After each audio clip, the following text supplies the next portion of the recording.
Hello everybody, welcome back to the second episode of the gaming news updates for the week of November 3rd. So, I have some very big announcements on here from BlizzCon and other games, but before we jump into that, I'd just like to take a moment to appreciate Overwatch 2. Overwatch 2 is going to be awesome. Twitter is basing that Overwatch 2 is going to come out for a early 2020 release. So I'm excited for that. And that also means I will be officially switching to PC in the future. So be sure to be on the lookout for stream videos on PC. And also, I'm sorry that I haven't not been streaming lately on PS4. I've just been taking a little break, but I will get back to streaming either tomorrow or Veterans Day weekend. So, enough about that. We'll jump into Overwatch 2 later in the video, but for now, let's get started. First article of the day. We got the GTA 6 release date news. This is going to be great news for all Grand Theft Auto fans and Rockstar Games. So, GTA 6 release date news this week includes the news that Rockstar Games are embracing exciting new services for their latest major game releases, which could change things greatly in the future. But there has been no updates so far in 2019 regarding the official release date for the next GTA game. GTA 6 is expected to be one of the biggest game launches in history, whether or not it is released on the PS4 and Xbox One. And with Red Dead Redemption 2 now heading to PC, fans are wondering what will be coming next from the famous studio. Recent rumors have suggested that an ambitious new project, including several different locations for GTA 6, will be announced in 2020. However, industry analysts are betting on a launch further out, perhaps arriving a year after the PS5 and Xbox Scarlet hit the market. With Red Dead Redemption 2 coming to Google Stadia, it signifies that big changes are on the way. Launching a year after the console version of the game, PC gamers will be able to buy it through a digital store like Epic Games or stream it through Google Stadia. Google Stadia will be hoping to compete with its rivals, and getting launch parity on a title like GTA 6 will be key. There's also the fact that Google Stadia won't be the only streaming service looking to compete in 2020 and beyond. Project xCloud, run by Microsoft, should be up and running by that point and is focusing on bringing Xbox games to mobile phones, which should be pretty interesting. The new streaming services coming in 2020 could open AAA games up to a massive new market of casual gamers. And all of this new tech moving forward and becoming more reliable is great news for Rockstar Games and Grand Theft Auto fans. The big question will be whether Rockstar Games and its parent company will be on board to offer a game like GTA 6 and on xCloud and other services. So according to this, looks like GTA 6 will be arriving or will be announced in 2020. So, I think you guys are going to be really excited for that a lot. We'll actually get into this article probably around Christmas time. It's the best gaming gifts for 2019. From consoles and PCs to the hottest new games. The best gifts to buy in 2019, coming soon. But here's the next thing. Another game that has been released at BlizzCon just yesterday is the new World of Warcraft. Now, this looks pretty interesting.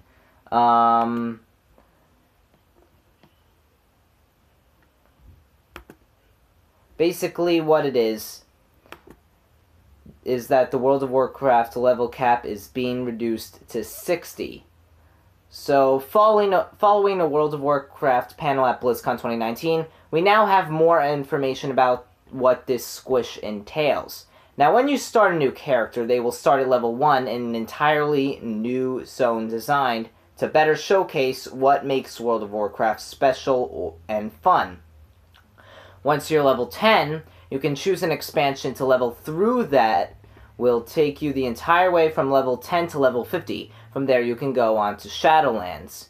Each and every level will also unlock a new ability, talent, or some other upgrade so that each level is meaningful. Here's the original story. World of Warcraft. Shadowlands is getting a level squish that will reduce the level cap down to 60, which Blizzard revealed at BlizzCon. That's good news for all players, as the level grind to reach endgame was becoming a little too much, but with the level squish, all current max level players will be scaled down to level 50 and then level up to the new cap of 60 over the course of the Shadowlands expansion. A level squish has been a long-rumored change for years now, as each new expansion has added 10 or 5 new levels for characters to reach since World of Warcraft first launched in 2004. It's becoming an unwieldy and overly long journey to reach the endgame rating and dungeons, and players have long complained of the way new skills and meaningful upgrades have been stretched too thin across World of Warcraft's current 120 character levels. So that is pretty interesting. World of Warcraft, the new stuff that's going to be coming out, check it out. Blizzard, it will not disappoint. So the next thing, like I said earlier in the GTA article, I mentioned Red Dead Redemption 2 coming to PC, and people are saying that it looks gorgeous on PC, but the mouse controls on PC are what make the game special. So there's a simple reason to care about Red Dead Redemption 2 on PC. Rockstar makes some of the most beautiful open worlds in gaming, and they're very best on PC. Story-wise, it's a game about outlaws trying to find stability and a sense of family in a violent, chaotic world, blah, blah, blah, blah, blah. I visited Rockstar this week to enjoy that ambiance on PC, and at one point, accidentally run over a dog. So, let's talk about the technical stuff. The build ran at a solid 60 frames at 4K resolution on a mix of high and medium graphics settings. The PC version features improved volumetric lighting, which means lots of lovely dour god rays in the bayou areas of the map. Improved tessellation means more detailed terrain and extremely convincing mud. Improved draw distance means you can see the glittering lights of St. Denis at night from miles away. There are smaller touches too. You now cast longer shadows as the sun sets. Collectively, these updates hone Red Dead's wistful atmosphere. So, the well-to-do clientele muttered comments about my appearance as I walked past, blah blah blah blah blah.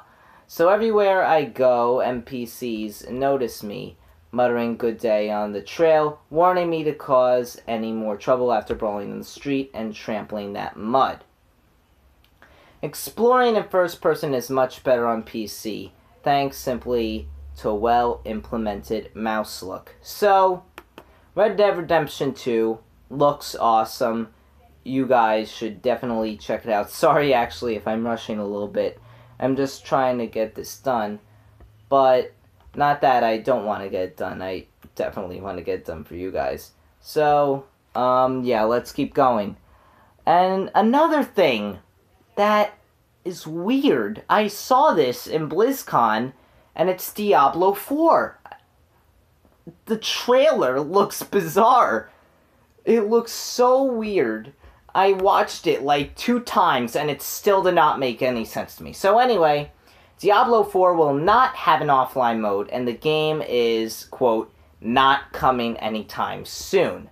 So, Diablo 4 will not have an offline mode and will require an internet connection to play, Blizzard said during an interview at BlizzCon today. Detailed during the Diablo 4 unveiled panel, Diablo 4 will feature world events, towns that act as social hubs, PvP zones, and a persistently populated open world. The decision makes sense for a more social Diablo 4 and has become the norm in the years since Diablo 3's release, which was one of the first games to adopt the then controversial always online approach. So during the panel, Blizzard also said that Diablo 4's release is a long ways off. Quote from director Luis Barriga, "We are not coming out soon, not even Blizzard soon." As one ponders an always-on Diablo, one can't help but remember the legendarily bad connection issues Diablo 3 experienced when it debuted in March 2012.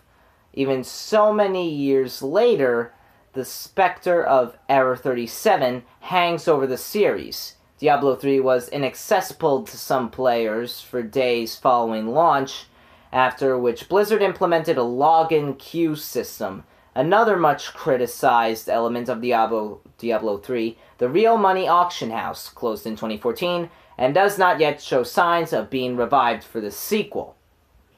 So, Diablo 4, pretty disappointing. I mean, the graphics, though, when you see the trailer's not going to make any sense at all. Let me just point that out to you guys now. But the graphics look amazing. I'm not going to spoil it for you guys, but it looks really good.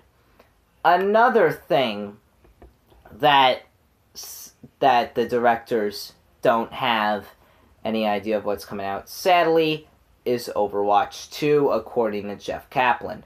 So, Overwatch game director Jeff Kaplan and assistant game director Aaron Keller revealed more about some of the new content coming in Overwatch 2 during today's Overwatch What's Next panel, including a closer look at the new Push game mode and details on the story and hero co-op modes. And Push is the new competitive mode coming to Overwatch 2.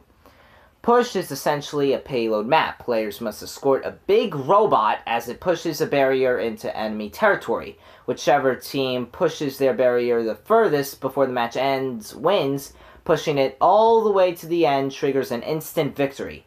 That's apparently not something that happens very often, though. Quote from Keller saying, "It's more interesting to have that robot go back and forth across the map." They also dug a bit more into the new story and hero co-op modes coming in Overwatch 2. Story modes will offer a limited section of heroes to choose from based on the map in play, and will have an item system somewhat similar to what's seen in Battle Royale games, where players will pick up different types and qualities of items to use over the course of the mission. Different items will complement different characters and play styles, and will enable players to approach situations differently than they might in a PvP mode. So the big question, of course, is when Overwatch 2 will be coming out. I've been debating this. Metro from Twitter has been debating this, and he's the one on Twitter who's been so far right about his predictions, from what Overwatch 2 is going to look like all the way to BlizzCon and what Jeff actually says on the stage. So, Kaplan, in quote, says, "I don't know, I have no idea. Like, just let us make it great. That's what we care about more than anything. We don't have a date in mind." He also warned that the Overwatch team will probably go dark after BlizzCon while it works on the game. It's been a big day for Blizzard News, keeping up with everything that's happening in the ongoing coverage of BlizzCon. So, remember guys, stay strong. Blizzard will never disappoint, alright? I can assure you that, alright? So, the last one, the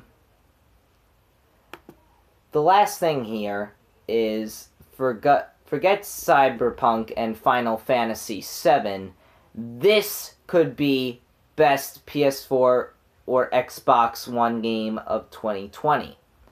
So Cyberpunk, Final Fantasy VII Remake, and The Last of Us 2 are just 3 of the reasons why 2020 could be one of the best years ever in gaming. just a couple weeks since it launched to critical acclaim on PC, role-playing game Disco Elysium has been confirmed for PS4 and Xbox One. There's currently no word on a release date other than it will launch in 2020. Lead designer Robert Kurvitz says in a quote in an interview with the Escapist, says, "The immediate plan, and this is why I won't go on a holiday anytime soon, is to get Disco Elysium to as many people as possible," he said. "We're going to port it next year to PlayStation and Xbox One." He goes on to say, "We need to be very hands-on with the design of that. We don't want to hire a porting company. We think it really is going to lend itself very well to console play because you don't need to go over minute tactics and use a mouse because it's very narrative in its nature." Disco Elysium is described as a groundbreaking open-world role-playing game and the most faithful representation of desktop role-playing ever attempted in video games. So, it's all possible thanks to the varied skill system, not to mention the thought cabinet, which gives your character access to 60 wild thoughts to think. The official description reads, "Explore, manipulate, collect, tear, or become a millionaire in an open world unlike anything you've seen before. The city of Revachol is yours for the taking, one small piece at a time, from the streets to the beaches and beyond." So if you can't wait for the console release, Disco Elysium is available for $34.99 on Steam. At the time of writing, Disco Elysium has a very positive review rating on Steam as well as a 90% score on Metacritic. The game has been praised for its plot, characters, and general approach to world building. Fingers crossed the development team release a Switch port at some point further down the line. So that is going to be it for today's gaming news update for the week of November 3rd. I hope you guys enjoyed this video. I hope you guys are excited for the changes coming from BlizzCon and the channel itself, the Gaming Command Center.